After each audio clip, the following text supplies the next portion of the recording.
इस इकाई के अध्ययन के पश्चात आप साम्राज्यवाद के इतिहास के बारे में जानकारी हासिल कर पाएंगे, साम्राज्यवाद के उदय व विस्तार का ज्ञान प्राप्त कर पाएंगे, साम्राज्यवाद, उपनिवेशवाद तथा राष्ट्रवाद को परिभाषित कर पाएंगे, हॉब्सन, रोजा लक्जमबर्ग व लेनिन के साम्राज्यवाद के सिद्धांत जान पाएंगे, लेनिन के साम्राज्यवाद की 3 अवस्थाओं का भी वर्णन पाएंगे, उपनिवेशवाद का अर्थ व परिभाषाओं से अवगत हो पाएंगे, औपनिवेशिक या कैम्ब्रिज दृष्टिकोण का अध्ययन कर पाएंगे, राष्ट्रवाद के मार्क्सवादी व निम्नवर्गीय दृष्टिकोण के विषय में जान पाएंगे।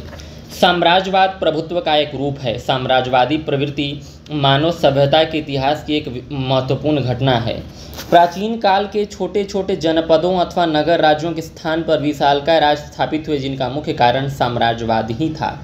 हमेशा से ही बलवान व्यक्ति निर्बल पर शासन करता आया है। निर्बल जातियों पर सबल जातियों का तथा निर्बल देशों पर बलवान देशों का शासन मानव इतिहास के पृष्ठों में भरा पड़ा है। प्राचीन समय के नगर राज्यों पर साम्राज्यवादियों का आधिपत्य मानव की अत्यधिक लालसा का ही परिणाम था।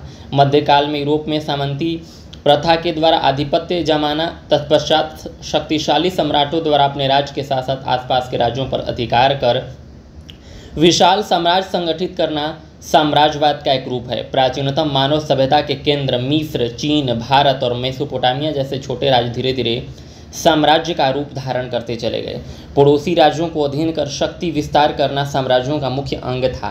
रोमन साम्राज्य के अंतर्गत अंत में यूरोप में अनेक छोटे बड़े राज्य बने। मध्यकालीन यूरोप में अनेक ऐसे राजा गद्दी पर बैठे जिन्होंने यूरोप के बड़े क्षेत्रों पर शासन किया।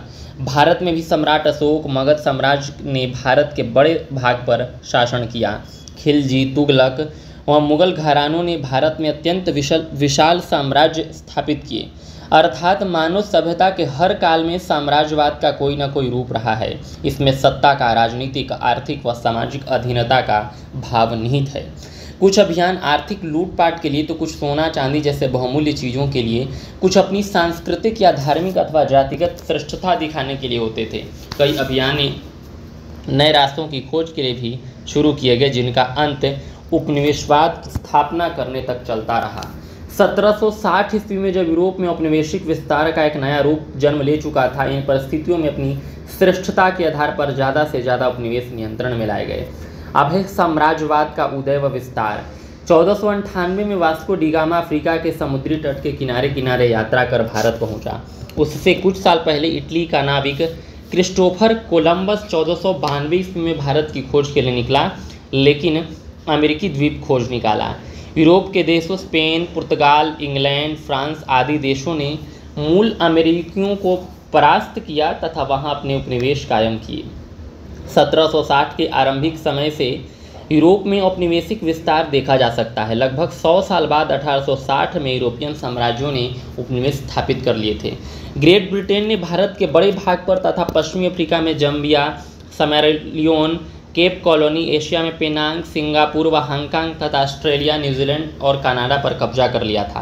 फ्रांस ने भी अफ्रीका के बड़े भाग अल्जीरिया व मोरक्को पर आधिपत्य स्थापित कर लिया था। इटली ने त्रिपोली, सोमालीलैंड का कुछ भाग, इरिट्रिया पर कब्जा किया। अपनी विभिन्न श्रेष्ठताओं का उपयोग करते हुए साम्राज्यवादी शक्तियों ने उपनिवेशों पर विभिन्न प्रकार के नियंत्रण लगाने शुरू किए। साम्राज्यवाद, कुछ परिभाषाएं।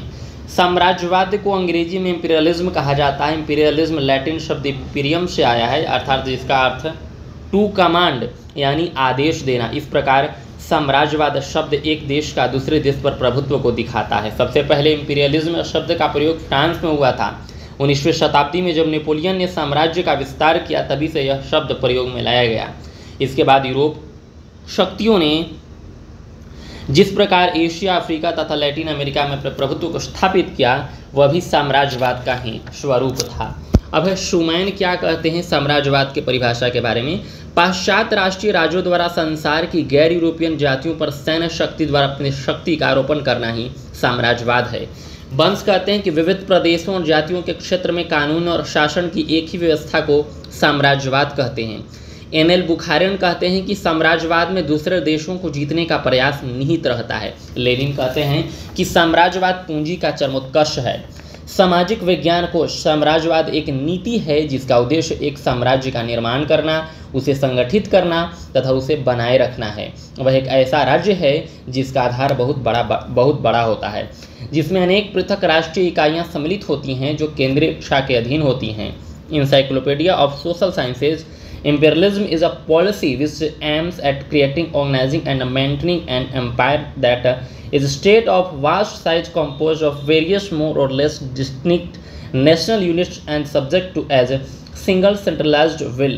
19वीं सदी के मध्य तक साम्राज्यवाद की प्रवृत्ति में निरंतर विस्तार होता रहा। द्वितीय महायुद्ध 1939-45 के पश्चात से साम्राज्यवाद की प्रवृत्ति में गिरावट देखी गई और यूरोपियन साम्राज्यवादियों का आधिपत्य धीरे धीरे एशिया एवं अफ्रीका के देशों से समाप्त होता चला गया।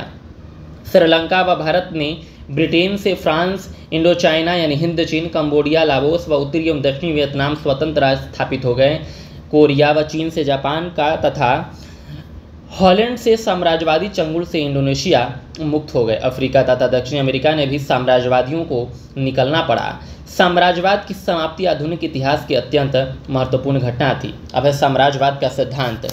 साम्राज्यवाद एक अत्यंत व्यापक अवधारणा है। जे हॉब्सन की पुस्तक इंपीरियलिज्म स्टडी साम्राज्यवाद एक अध्ययन जो 1902 में प्रकाशित हुई। हॉब्सन ने पूंजीपति वर्ग के हितों को साम्राज्यवादी इंजन के नियंत्रक के रूप में माना।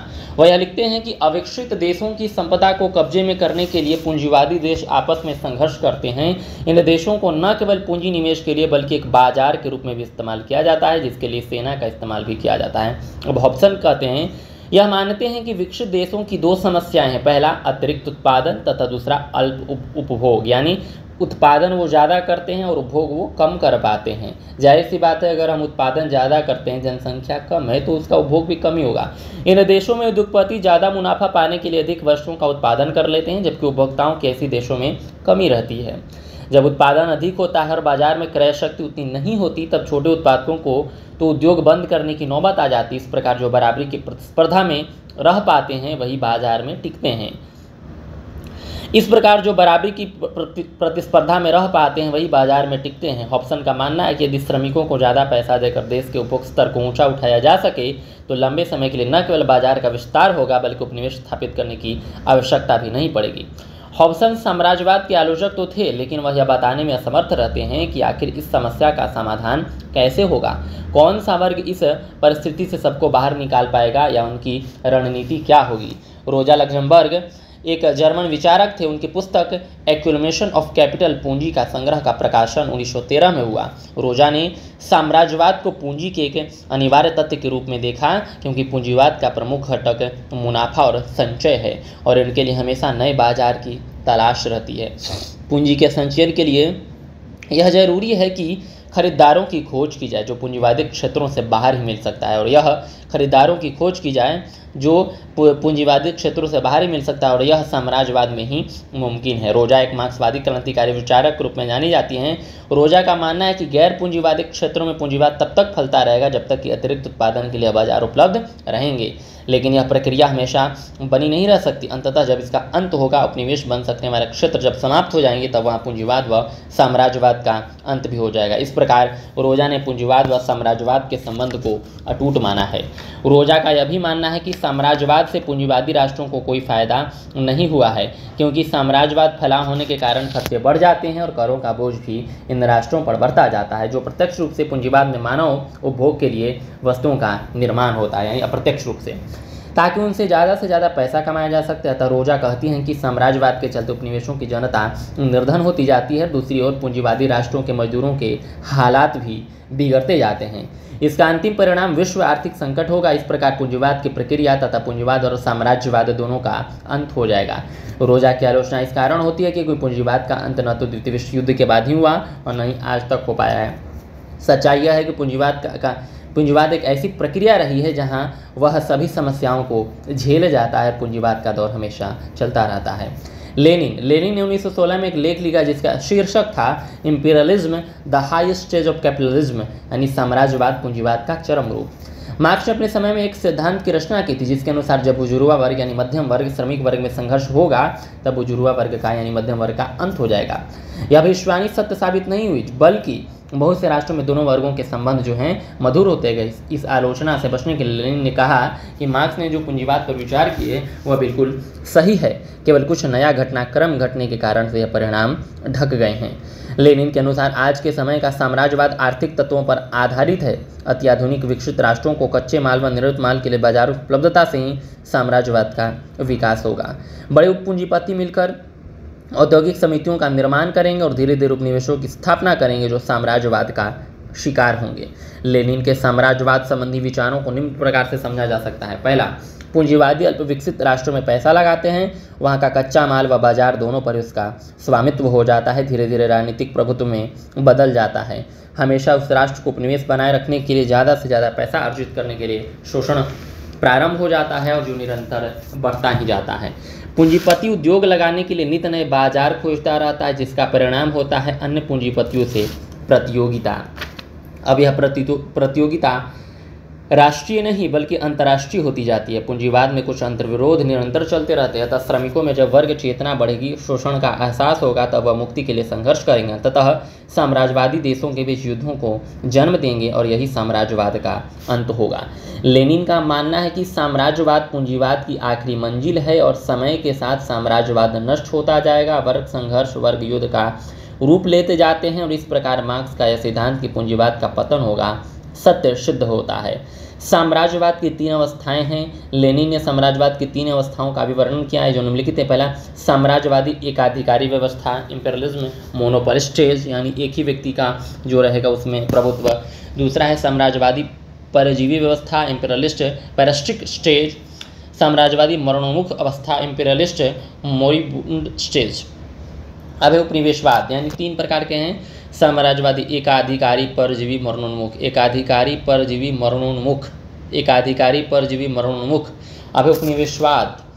प्राचीन काल से ही यूरोप व एशिया में व्यापारिक संबंध रहे हैं। जब 12वीं-13वीं शताब्दी, यानी 12वीं शताब्दी से मतलब है 1101 ईस्वी से लेकर 1200 तक, 13वीं शताब्दी से मतलब है 1201 से 1300 ईस्वी तक में यूरोप में कुलीन वर्गों के बीच भोग विलास की वस्तुओं की मांग बढ़ रही, यह व्यापार भी बढ़ता चला गया। 14वीं और 15वीं शताब्दी के आते आते यूरोप में महान व्यापारिक साम्राज्यों की स्थापना आरंभ हुई। भारत के मसाले तथा रत्न जवाहरात, बढ़िया किस्म का सूती कपड़ा व सजावट का सामान, चीन से रेशमी वस्त्र, चाय आदि, फारस की खाड़ी से मोती, दमिश्क, ईरान आदि नगरों से लोहे के शस्त्र आदि भूमध्य सागर की बंदरगाहों पर लाकर उतारे जाते थे। बदले में स्वर्ण मुद्राएं, ऊनी वस्त्र, पीतल का बना सामान आदि यूरोपीय देशों में एशिया में लाया जाता था। रेशम मार्ग यानी सिल्क रूट। जैसे जैसे पूंजीवाद का विकास हो रहा था, यूरोपीय राष्ट्रों का भी राजनीतिक विस्तार हो रहा था। 1763 से 1875 के बीच वाणिज्यिक पूंजीवाद ने औद्योगिक पूंजीवाद का रूप ले लिया। पहले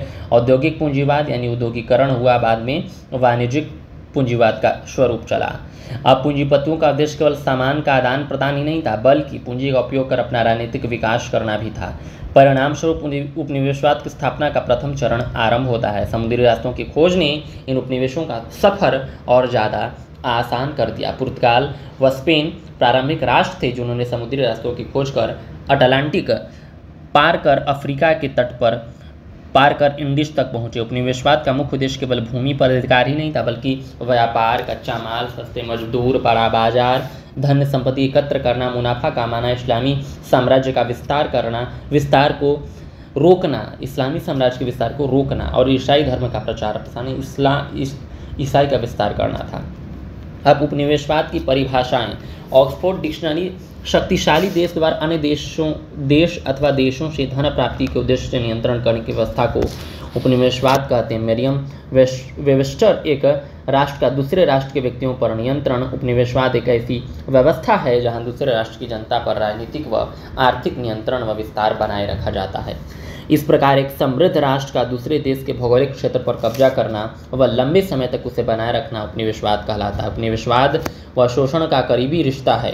उपनिवेशवाद रोमन शब्द कोलोनिया से लिया गया है, जिसका अर्थ उपनिवेश है। औपनिवेशिक राज्य अपने देश के समृद्धशाली वर्ग के हितों की पूर्ति करते हैं। 16वीं और 17वीं शताब्दी में यूरोपीय राष्ट्रों ने समुद्र पार करके एशिया व अफ्रीका में अपनी शक्ति का विस्तार किया और इसके कई सामाजिक, आर्थिक व राजनीतिक तत्वों का प्रयोग भी किया। अन्य सिद्धांतों के साथ श्वेत आदमी का बोझ सिद्धांत, the white man's burden theory ने महत्वपूर्ण भूमिका निभाई, जिसके अनुसार गैर श्वेत आदमियों पर श्वेत जातियों का राज करना उनका नैतिक कर्तव्य बताया गया।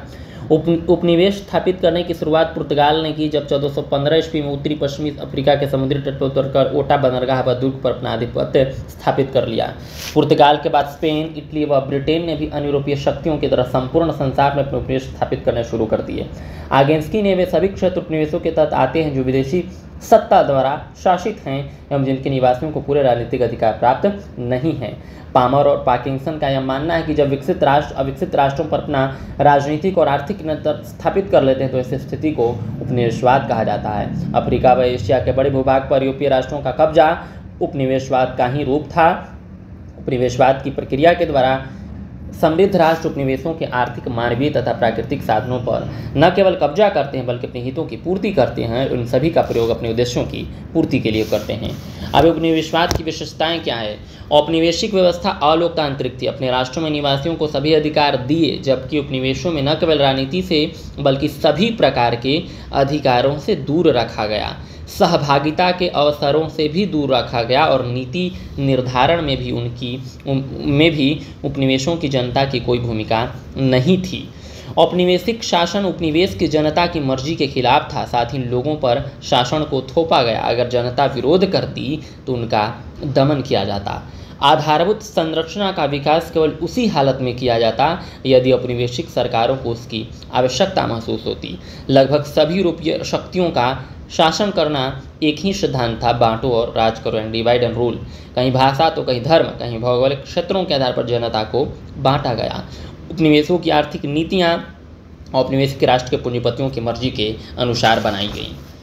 अब है राष्ट्रवाद। राष्ट्रवाद को समझने से पहले राष्ट्र को समझना आवश्यक है। राष्ट्र किसे कहते हैं? तो राष्ट्र उस राज्य को कहते हैं जिसके निवासियों में राष्ट्रीयता की भावना विद्यमान हो और परस्पर एक होने की अनुभूति हो। इस प्रकार राष्ट्रवाद एक भावना है, एक आस्था है जिसके अनुसार संबंधित समुदाय परंपरा, इतिहास, स्थान, जाति, भाषा, धर्म और संस्कृति के आधार पर स्वयं को एक मानते हैं। राष्ट्रवाद एक ऐसी भावना या विचारधारा है जो किसी भौगोलिक सीमा के अंतर्गत रहने वाले लोगों के बीच में सामाजिक, धार्मिक, सांस्कृतिक एवं आर्थिक समन्वय को स्थापित करते हैं। आधुनिक काल में जन समुदाय की राष्ट्रीय भावना को राष्ट्र में विकसित होते देखा जा सकता है। पश्चिमी देशों में किसी एक वर्ग, समूह, जाति या धर्म के लोग ही रहते, इसलिए उन्हें राष्ट्र कहा जाता है। तो पश्चिम की अवधारणा और पूर्व की अवधारणा, खासकर भारत के संदर्भ में, इनमें कुछ प्रकार की जो हैं विभिन्नताएं देखी जा सकती हैं। आधुनिक काल में जन समुदाय की राष्ट्रीय भावना को राष्ट्र में विकसित होते देखा जा सकता है। इस नज़रिए से देखा जाए तो राष्ट्र राजनीतिक नहीं बल्कि एक सांस्कृतिक संकल्पना है। राष्ट्र व्यक्तियों के जन्म स्थान से भी जुड़ा है। एक ही प्रजाति के लोग जहाँ एक जगह रहते हैं, एक समान भाषा बोलते हैं और एक इतिहास से बंधे होते हैं, वह एक राष्ट्र में रहते हैं। इस प्रकार राष्ट्र को सांस्कृतिक, राजनीतिक दोनों रूपों में देखा जा सकता है।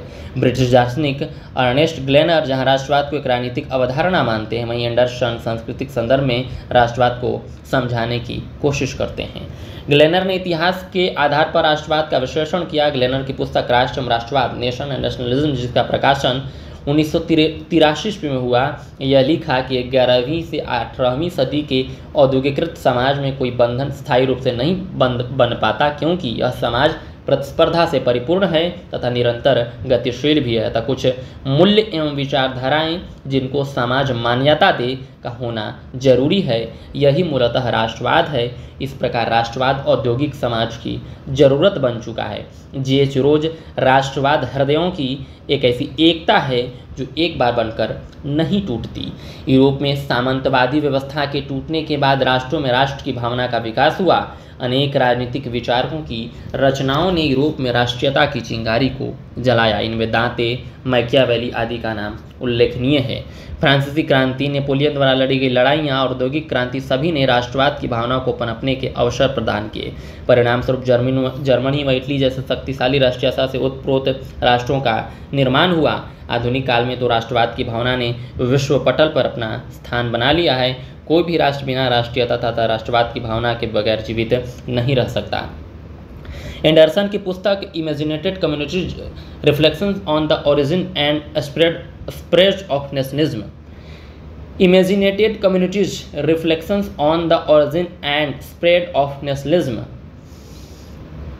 जिसका प्रकाशन 1983 ईस्वी में हुआ था, लिखा है कि समुदाय इतने बड़े हैं कि वहाँ सब लोग सबको जान नहीं पाते हैं। राष्ट्र एक प्राचीन अवधारणा है, लेकिन राष्ट्रवाद आधुनिक विचार है। भले ही राष्ट्र में रहने वाले व्यक्ति एक दूसरे को नहीं जान पाते, लेकिन फिर भी वे एक राष्ट्र में रहते हैं और उस राष्ट्र से स्वयं को अलग नहीं कर पाते। अतः राष्ट्रवाद एक विचार है जो इतना प्रभावशाली है कि व्यक्ति उस राष्ट्र के लिए मर मिटने को भी तैयार रहते हैं। इस प्रकार के राष्ट्र निर्माण के लिए प्रिंट, पूंजीवाद, स्थानीय भाषाएं, जनसंख्या मानचित्र, संग्रहालय आदि सभी महत्वपूर्ण भूमिका निभाते हैं। एंथनी स्मिथ अपनी पुस्तक the ethnic origin of Nations, जिसका प्रकाशन 1986 में हुआ, में लिखा है कि राष्ट्र ऐतिहासिक रूप से जुड़ा हुआ है। आधुनिक समाजों में राष्ट्रवाद का विकास अचानक नहीं हुआ, यह पुराने समाज में नृजातीय बंधनों द्वारा विकसित किया गया। आधुनिक समाजों में यही भावना राजनीतिक रूप से परिवर्तित हो गई। इस प्रकार राष्ट्रवादी भावना का विकास ऐतिहासिक होता है, जो भाषा व सांस्कृतिक धरोहरों से जुड़ा होता है। इन विचारों से स्पष्ट है कि जिस प्रकार राष्ट्र निर्माण के लिए कुछ तत्व उत्तरदायी हैं, उसी प्रकार राष्ट्रवाद के उदय और विकास के लिए भी कुछ तत्व सहायक हैं। इनमें से मुख्य हैं भौगोलिक एकता, नृजातीय संबंध, समान ऐतिहासिकता, संस्कृति व सांस्कृतिक धरोहर, भाषाई एकता व राजनीतिक एकता। भौगोलिक एकता, नृजातीय संबंध, समान ऐतिहासिकता, संस्कृति व सांस्कृतिक धरोहर, भाषाई एकता तथा राजनीतिक एकता, ये कुछ तत्व हैं, लेकिन यह लिस्ट पूरी नहीं है, क्योंकि राष्ट्रवाद के प्रादुर्भाव तथा विकास में अनेक तत्व स्थान व समाज की आवश्यकता अनुसार जुड़ते चले गए। बर्ट्रैंड रसेल के अनुसार हमें यह स्वीकार कर लेना चाहिए कि राष्ट्रवाद की भावना एक यथार्थ है। यदि उसको उपेक्षा की जाती है तो इसकी तीव्रता में वृद्धि होगी और यह अनेक विवादों का कारण बनेगा। इसलिए जब तक राष्ट्रवाद विश्व में लूटपाट और अराजकता नहीं फैलाता, तब तक इसके व्यक्त होने रहने में कोई हानि नहीं है।